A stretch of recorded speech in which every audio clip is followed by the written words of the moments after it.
మహారాష్ట్రను భారీ వర్షాలు ముంచెత్తుతున్నాయి. 2 రోజులుగా ఎడతెరిపి లేకుండా కురుస్తున్న భారీ వర్షానికి ముంబై నగరంలోని పలు ప్రాంతాలు నీట మునిగాయి. దీంతో గడిచిన 24 గంటల్లో పలు చోట్ల 200 మిల్లీమీటర్లకు పైగా వర్షపాతం నమోదైంది. భారీ వర్షాలతో ముంబైలో జనజీవనం అస్తవ్యస్తమైంది. రోడ్లు నదులను తలపిస్తున్నాయి.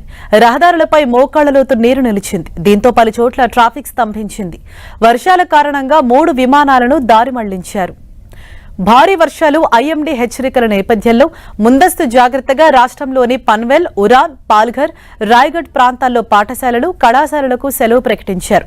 పన్వేల్, ఉరాన్, పాల్ఘర్, రాయ్గఢ్ ప్రాంతాల్లో వాతావరణ శాఖ రెడ్ అలర్ట్ జారీ చేయడంతో జిల్లా కలెక్టర్ అన్ని పాఠశాలలు, కళాశాలలకు సెలవు ప్రకటించారు. పరిస్థితులను బట్టి స్థానిక అధికారులు మరిన్ని విద్యా సంస్థలకు సెలవులు ప్రకటించాలని ప్రభుత్వం సూచించింది. అత్యవసరమైతే తప్ప ఇళ్ల నుంచి బయటకు రావద్దని అధికారులు సూచించారు. మహారాష్ట్రలోని పలు ప్రాంతాలతో పాటు దక్షిణ బెంగాల్లో భారీ వర్షాలు పడే అవకాశం ఉందని వాతావరణ కేంద్రం తెలిపింది. ఢిల్లీలోనూ భారీ వర్షాలు కురుస్తున్నాయి. ఇక కర్ణాటక, హిమాచల్ ప్రదేశ్లలో వర్షాల కారణంగా వేర్వేరు ఘటనల్లో 7 ప్రాణాలు కోల్పోయారు. మరో 2 ఉత్తరప్రదేశ్లో పిడుగుపాటుకు ప్రాణాలు కోల్పోయారు. ఎండలతో అల్లాడిపోతున్న పంజాబ్, హర్యానాలకు వానలు కాస్త ఊరటనిచ్చాయి.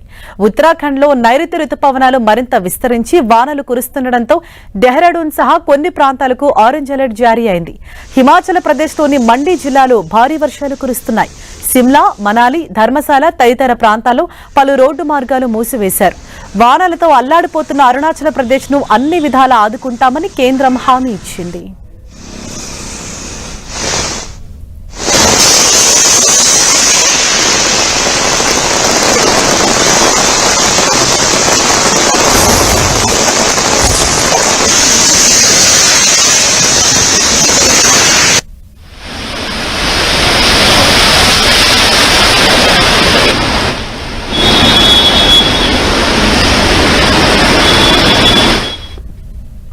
ఢిల్లీ, హిమాచల్ ప్రదేశ్, సిమ్లా, మనాలిలో ఇటు భారీ వర్షాలు కురుస్తున్నాయి. దీంతో పూర్తిగా రోడ్లపైన మోకాళ్ల లోతు నీరు నిలిచిపోయింది. ఇప్పటికే అనేక ప్రాంతాల్లో రాకపోకలకు తీవ్ర ఇబ్బందులు తలెత్తుతున్నాయి. మరోవైపు వివిధ ప్రాంతాల్లో భారీ వర్షాల కారణంగా 7 మరణించిన ఘటనలు వెలుగు చూశాయి.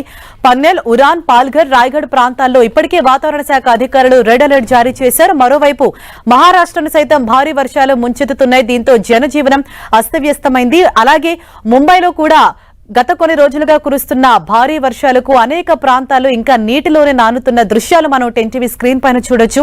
దీంతో ఎక్కడికెక్కడ వాహనాలు నిలిచిపోతున్న పరిస్థితులు, అలాగే కొన్ని ప్రాంతాల్లో భారీగా ట్రాఫిక్ జామ్ అయింది. దీంతో ప్రజలు సైతం తీవ్ర అవస్థలు పడుతున్నారు. మరోవైపు వాతావరణ శాఖ అధికారులు మాత్రం కొన్ని ప్రాంతాలకు రెడ్, అలాగే మరికొన్ని ప్రాంతాలకు ఆరెంజ్ అలర్ట్ జారీ చేశారు. ఇప్పటికే కొన్ని ప్రాంతాల్లో పాఠశాలలు, కళాశాలలకు సైతం సెలవులు ప్రకటించారు. అత్యవసరమైతే తప్ప ప్రజలు ఇళ్ల నుంచి బయటకు రావద్దు అని హెచ్చరికలు జారీ చేస్తున్నారు. అలాగే ముఖ్యంగా చిన్నపిల్లలు, వృద్ధులు అత్యంత అప్రమత్తంగా ఉండాలని సూచిస్తున్నారు. మహారాష్ట్ర, అలాగే ముంబై, ఢిల్లీని భారీ వర్షాలు ముంచెత్తుతున్నాయి. రాబోయే రోజుల్లో కూడా భారీ వర్షాలు కురిసే అవకాశం ఉందని ఐఎండీ హెచ్చరికలు జారీ చేసిన నేపథ్యంలో ప్రజలంతా అప్రమత్తంగా ఉండాలని ఇప్పటికే వాతావరణ శాఖ అధికారులు సూచిస్తూ ఉన్నారు. గడిచిన కొన్ని రోజులుగా కురుస్తున్న భారీ వర్షాలకు ఇంకా అనేక ప్రాంతాల్లో పూర్తిగా నదులను తలపిస్తున్న దృశ్యాలు మనకు కనిపిస్తున్నాయి. మోకాళ్ల లోతు నీటిలో నడుస్తూ జనం తీవ్ర అవస్థలు పడుతూ ఉన్నారు. అత్యవసరమైతే తప్ప బయటకు రావద్దని సూచిస్తూ ఉన్నారు. అలాగే వెహికల్స్ సైతం ఈ భారీ వర్షపు నీటిలో మొరాయిస్తున్నాయి స్టార్ట్ అవ్వడానికి. ఎక్కడికక్కడ విద్యుత్ సరఫరాకు అంతరాయం కలగటం కావచ్చు. అలాగే భారీ చెట్లు సైతం నేలు కొరుగుతున్న దృశ్యాలు చాలా ప్రాంతాల్లో మనకు వెలుగు చూశాయి. అలాగే భారీ వర్షాల కారణంగా వేర్వేరు ప్రాంతాల్లో 7 మృతి చెందిన ఘటనలు వెలుగు చూశాయి. ఈ నేపథ్యంలో అత్యంత అప్రమత్తంగా ఉండాలని అధికారులు సూచిస్తున్నారు.